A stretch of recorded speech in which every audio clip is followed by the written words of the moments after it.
आइए आज आपको एक ऐसी वीडियो दिखाती हूँ। इस वीडियो को आप खुद देखेंगे और कहेंगे कि ये हाल है भारतीय जनता पार्टी का पश्चिम बंगाल की रैलियों में।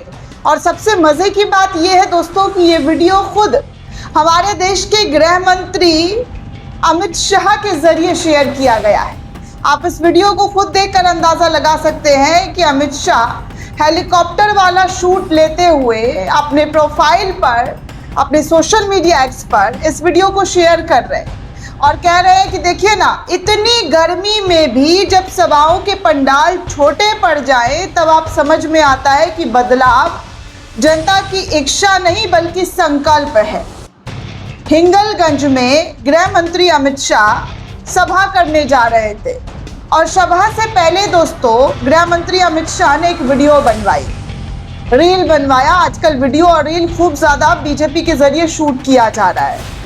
इस वीडियो को देखकर दोस्तों आपको अंदाज़ा लग रहा है ये जो हेलीकॉप्टर वाला शूट गृह मंत्री अमित शाह के जरिए किया गया है, इसमें जो भीड़ दिखाने की कोशिश की जा रही है, उस भीड़ का पोल पट्टी तो इनके खुद ही के कैमरे से खुलता हुआ नजर आ रहा है। अगर मैं अपने 4 आंखों से देख रही हूँ इस वीडियो को तो मुझे तो ऐसी कोई भी भीड़ इतनी ज़्यादा नज़र नहीं आ रही है जिसमें अमित शाह ये दावा जो कर रहे हैं कि बदलाव जनता की इच्छा नहीं बल्कि संकल्प बन चुकी है। अमित शाह जी, ये भीड़ बहुत कम है। इतनी भीड़ तो गांव मोहल्ले में जेसीबी खोदने वाला जो आता है उसकी गाड़ी को देखने के लिए लोग भीड़ लगा लेते हैं, और आप इसे जीत की, संकल्प की बात करते हुए नजर आ रहे हैं। अपने से अपना भांडा कोई कैसे फोड़ सकता है दोस्तों? ये इतनी कम भीड़ है, इतनी कम भीड़, कह रहे इतनी गर्मी में। जाहिर सी बात है पश्चिम बंगाल में भी बहुत ज़्यादा गर्मी हो रही है, बहुत ज़्यादा ह्यूमिडिटी होती है। आप एसी के कमरे से निकलकर बाहर जा रहे हैं तो आपको पता चल रहा है कि इतनी गर्मी है, लेकिन जो बेचारे रोज़मर्रा का काम करते हैं, जिनका 9 to 5 जॉब है, जो सुबह से लेकर शाम रात तक काम करते हैं, उनके लिए गर्मी और ठंडा सब एक जैसा ही है। सबसे पहले तो आपको गृह मंत्री जी बता दूं, उनके लिए क्या गर्मी, क्या ठंडा, क्या बरसात, क्या क्या लू, सब एक जैसा ही है। क्योंकि गरीब मेहनत करता है और मेहनत की कमाई से वो अपने घर को, अपने परिवार को चलाता है। आपके लिए गर्मी होगा, सर्दी होगा, सारी चीज़ें होगा, लेकिन यहाँ इस देश की जो 90% लोग हैं वो इसी तरीके से रोज़ झुलसती है, महंगाई से, गरीबी से, भुखमरी से। आपको ये सब चीज़ें कहाँ नज़र आएगी? खैर वीडियो आप देखिए दोस्तों। अपनी वीडियो, अपनी रैलियों का, अपनी सभाओं का खुद से ही अमित शाह पोल खोलते हुए नज़र आ रहे हैं। ऐसा पोल पट्टी पहली बार दोस्तों खुलते हुए नजर आ रहा है कि जब खुद गृह मंत्री प्रचंड जीत का दावा कर रहे हो, प्रधानमंत्री इतनी मेहनत कर रहे हैं और उस मेहनत का रिजल्ट इतनी सी भीड़ है, तो इस भीड़ को आप जीत नहीं कह सकते हैं, जीत का दावा भी नहीं ठोक सकते हैं।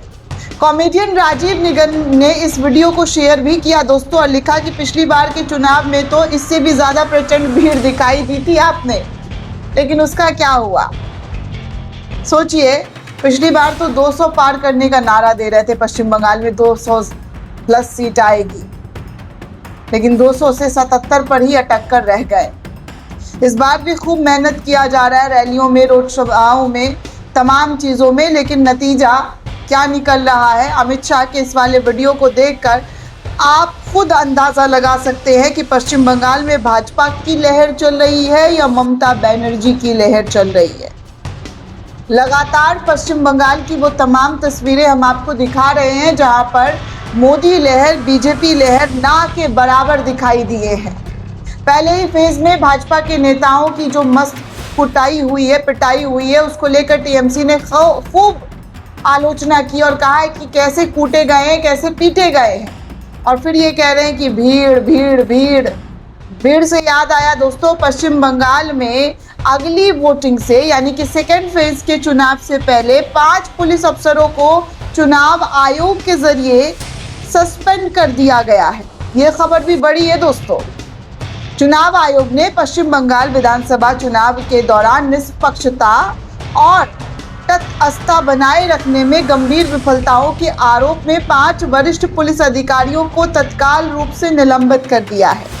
साथ ही इन अधिकारियों के विरुद्ध अनुशासनात्मक कार्रवाई भी शुरू कर दी है।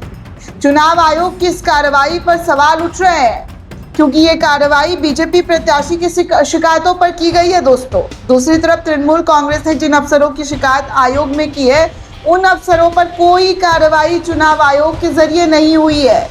चुनाव के दौरान ही चुनाव आयोग ने राज्य की डीजीपी बदलने से लेकर एसएचओ को हटाने की कार्रवाई कर चुका है। अगले चरण का मतदान 29 अप्रैल को है और उससे बाकी पुलिस अधिकारियों को एक संदेश चला गया है।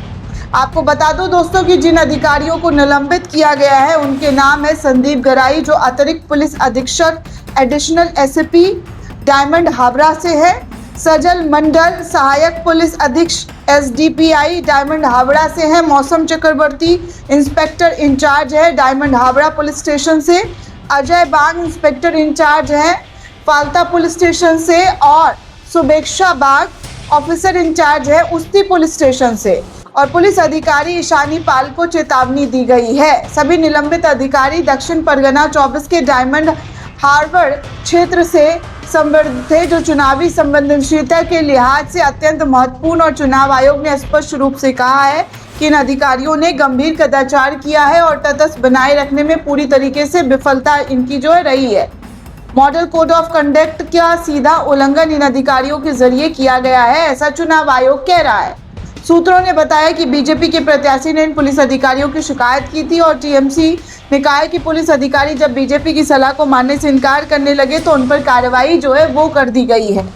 चुनाव आयोग द्वारा इस स्तर की सामूहिक निलंबन की कार्रवाई नहीं है दोस्तों, लेकिन इसका वक्त और क्षेत्र विशेष रूप से ध्यान में देने योग्य है क्योंकि पश्चिम बंगाल विधानसभा चुनाव 2026 अभी चल रहे हैं और अपने निर्णायक चरणों में है और राज्य में चुनावी इतिहास राजनीतिक हिंसा, बूथ कैप्चरिंग और प्रशासनिक पक्षपात की घटनाओं से भरा पड़ा है।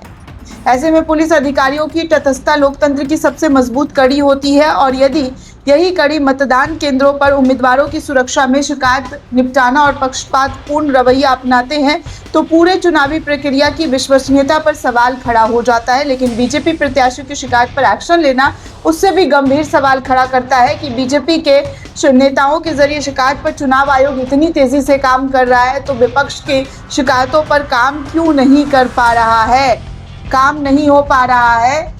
ऐसी क्या वजह है कि सत्ता पक्ष के ओर से कार्रवाई तुरंत की जा रही है लेकिन विपक्ष इतने आरोप लगा चुका है, इतने इल्जाम लगा चुका है कि उन पर अब तक कोई कार्रवाई नहीं की गई है। दोस्तों आपको क्या लगता है, हमें कमेंट करके जरूर बताइएगा। साथ ही साथ चैनल को ज़्यादा से ज़्यादा लाइक, शेयर और सब्सक्राइब करना बिल्कुल भी ना भूलें। शुक्रिया दोस्तों।